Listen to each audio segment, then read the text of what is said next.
गरीब मध्यम वर्ग के लोग, छोटे उद्योग, छोटे कारोबार, छोटे व्यापारी, इनकी कमर तोड़ कर रख दिया गया। जीएसटी हो, नोटबंदी हो, लॉकडाउन हो, ये तमाम, और इसके साथ साथ जो निजीकरण हो रहा है, इसमें आर्थिक नीति पूरी तरह से जन विरोधी बन गई है। तो इस निजीकरण पर रोक लगे, इस पूरी आर्थिक नीति जो अमीर परस्त पूरी तरह से बना दिया गया, अदानी परस्त, अंबानी परस्त, कॉरपोरेट राज के लिए आर्थिक नीति, इस दिशा को बदल करके किसानों के लिए, मजदूरों के लिए, मेहनत कशों के लिए, गरीबों के जन कल्याण के लिए आर्थिक नीति बने।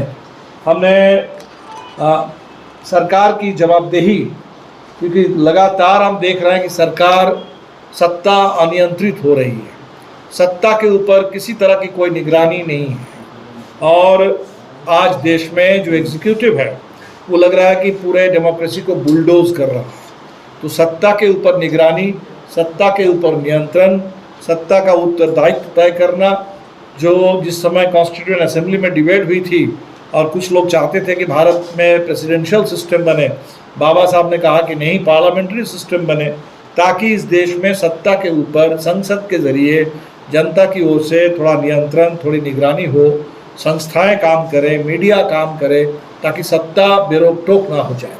और जैसे जैसे सत्ता बेरोक टोक हो गई देश में, तो सत्ता, अनियंत्रित सत्ता का मतलब, वो अंग्रेजी की जो कहावत है, power corrupts, absolute power corrupts absolutely. तो अगर पावर एब्सोल्यूट हो जाएगा तो एब्सोल्यूट पावर और एब्सोल्यूट करप्शन, ये दोनों एक ही सिक्के के दो पहलू हैं। तो और इसीलिए जैसे जैसे सत्ता अनियंत्रित हो रही है, बेलगाम हो रही है, भ्रष्टाचार भी बेलगाम हो रहा है। भ्रष्टाचार को कानूनी जामा पहना दिया जा रहा है। इलेक्ट्रल बॉन्ड का कानून बना देने से भ्रष्टाचार वो सही नहीं हो जाता है। भ्रष्टाचार भ्रष्टाचार ही रहता है, भले आप उसको कानून बना दे थोड़ी देर के लिए। तो सुप्रीम कोर्ट ने उस कानून को रोका है। तो गवर्नेंस पर, कानून का शासन और सरकार की अकाउंटेबिलिटी तय हो। और दो बातें हमने रखी है।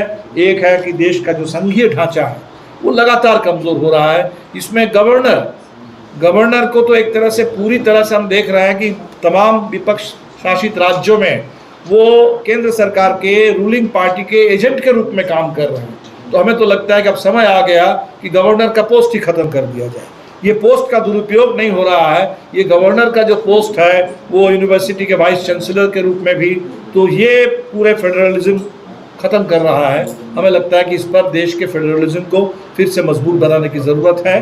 और अंत में जहाँ तक विदेश नीति की बात है, तो हिंदुस्तान की विदेश नीति, इतने बड़े देश और हमारी विदेश नीति विश्व शांति के पक्ष में हो, दुनिया में न्याय के पक्ष में हो। जहाँ भी युद्ध थोपा जा रहा है, जहाँ भी, चाहे वो यूक्रेन जैसा वॉर हो, वो पैलेस्टाइन में गाज़ा पर इजराइल की ओर से थोपा जा रहा जनसंहार हो, इसके खिलाफ हिंदुस्तान की आवाज़ बुलंद होनी चाहिए। भारत की आवाज़ बहुत कमज़ोर पड़ गई है, तो भारत की आवाज़ मजबूत रहे दुनिया के मंच पर।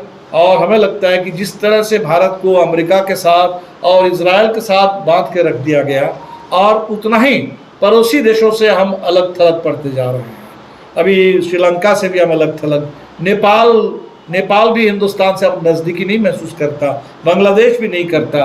तो हम इजराइल से और अमेरिका से दोस्ती करेंगे, और तमाम जो पड़ोसी मुल्क है, पड़ोसी मुल्क से हमारी कोई दोस्ती नहीं रहेगी। ये तो हिंदुस्तान की विदेश नीति को कमज़ोर करके रखते हैं।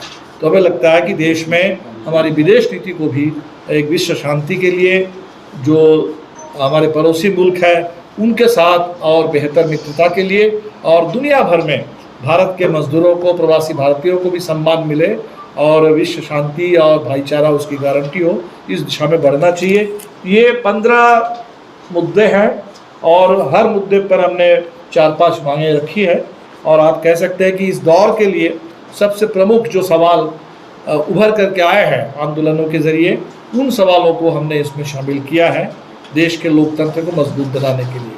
हम समझते हैं कि पिछले 10 साल में देश को काफ़ी हद तक बर्बाद कर दिया गया, हमारे लोकतंत्र को बेहद कमज़ोर कर दिया गया, संविधान पर ज़बरदस्त हमले हुए। और इसलिए एकदम बिल्कुल ज़रूरी है कि तीसरी बार के लिए मोदी सरकार लौट करके नहीं आए। मोदी सरकार अगर तीसरी बार लौट कर आती है, हिंदुस्तान के लिए बहुत बहुत बड़ी दुर्घटना होगी, बहुत बड़ा हादसा होगा। इससे देश को बिल्कुल बचाना चाहिए और पिछले 10 साल में जो बर्बादी हुई है इसकी भरपाई ठीक से करनी होगी। और इसीलिए इंडिया गठबंधन को विजयी बनाने की अपील हम पूरे देश के आवाम से कर रहे हैं। हम तो बहुत सीमित सीटों पर लड़ रहे हैं, बिहार में सिर्फ 3 सीट, झारखंड में 1 सीट, सिर्फ 4 ही सीट हम इंडिया गठबंधन के तहत लड़ रहे हैं। लेकिन हमारी पूरी कोशिश रहेगी कि गठबंधन को एक निर्णायक जनादेश मिले, बिहार में भी मिले, झारखंड में भी मिले, और जहां हम चुनाव नहीं भी लड़ रहे हैं उन तमाम राज्यों में हमारी पूरी कोशिश है, हमारे तमाम साथी काम कर रहे हैं और जनता से ही अपील रहेगी। इस बार का चुनाव निर्णायक चुनाव है। तो 2024 जैसे 2004 में एक उस समय सोचना कठिन था कि अटल बिहारी वाजपेयी की सरकार हार सकती है, आडवाणी की सरकार हार सकती है, प्रमोद महाजन का उस समय का जो पूरे लैपटॉप के तिक्रम थे वो तिक्रम उसको शिकस्त मिल सकती है। तो लेकिन आज उससे भी खतरनाक स्थिति है। लेकिन 2004 में जो संभव हो पाया था वो 24 में भी संभव होना चाहिए। हिंदुस्तान आगे बढ़े, लोकतंत्र जिंदा रहे, संविधान सुरक्षित रहे और इस देश लोकतंत्र के दिशा में आगे बढ़े। इसी अपील के साथ ये घोषणा पत्र आपके बीच में है और आपके माध्यम से हम उम्मीद करते हैं कि जनता तक इस घोषणा पत्र की आवाज़ पहुँचेगी। सर, वहाँ कम से कम 200 दिन काम और 600 रुपये मजदूरी की गारंटी हो। फिर शहर का सवाल, अब हम देख रहे हैं कि शहरों में गांव से पलायन करके लोग शहर में जाते हैं और शहर पर गरीबों का कोई हक नहीं है। तो शहरों में बुलडोजर चल रहा है, अतिक्रमण हटाने के नाम पर पूरे खासकर मुस्लिम लोगों को निशाने पर लेकर के, लेकिन आमतौर पर गरीबों को निशाने पर लेकर धड़ल्ले से मकानों को गिराया जा रहा है, कॉलोनियों को पूरी तरह से गिरा दिया जा रहा है। और शहर में पीने का पानी, शहर में लोगों के पास हाउसिंग, लोगों के पास शिक्षा, स्वास्थ्य की सुविधा ये नहीं है। दिल्ली शहर में आम आदमी पार्टी की सरकार ने एक हद तक इस दिशा में कदम बढ़ाया था, हेल्थ के मामले में, एजुकेशन के मामले में, लेकिन आम आदमी पार्टी के तो हेल्थ मिनिस्टर और एजुकेशन मिनिस्टर को जेल में डाल दिया गया। तो हम समझते हैं कि अर्बन गवर्नेंस इम्पॉर्टेंट है और शहरों पर सबका हक हो, गरीबों का हक हो, प्रवासी मजदूरों का हक हो। शहर सिर्फ अमीरों के लिए और वो अपार्टमेंट में रहने वाले लोगों के लिए, गेटेड कम्युनिटीज़ के लिए नहीं है। शहर हिंदुस्तान के आम शहरी के लिए, नागरिकों के लिए हो, ये अधिकार होना चाहिए। सामाजिक बराबरी की मांग, ये बहुत पुरानी मांग है और बहुत बड़ी मांग है और आज भी बिल्कुल उपेक्षित है। 11 अप्रैल हम फूले को याद करेंगे, फूले की जयंती, और आज से 150 साल पहले फूले ने सामाजिक बराबरी की आवाज़ उठाई थी, सामाजिक गुलामी के खिलाफ आवाज़ उठाई थी। बाबा साहब अम्बेडकर को हम याद करेंगे 14 तारीख को, अम्बेडकर जयंती, जो सामाजिक बराबरी के लिए लोगों को प्रेरित करते रहे हैं। लेकिन आज भी हिंदुस्तान में सामाजिक बराबरी बिल्कुल नहीं है। इसलिए सामाजिक बराबरी और इस दिशा में जो थोड़ा बिहार से एक शुरुआत हुई, कास्ट सेंसस हुआ, कास्ट सेंसस के आधार पर आरक्षण का विस्तार किया गया। हम समझते हैं कि वो पूरे राष्ट्रीय स्तर पर होना चाहिए और सामाजिक बराबरी की पूरी गारंटी होनी चाहिए। महिलाओं के लिए बराबरी की गारंटी होनी चाहिए। इस देश में अल्पसंख्यक समुदाय के पूरे सुरक्षा और सम्मान की, नागरिक अधिकारों की गारंटी होनी चाहिए। तो इसकी मांग हमारे इसमें है।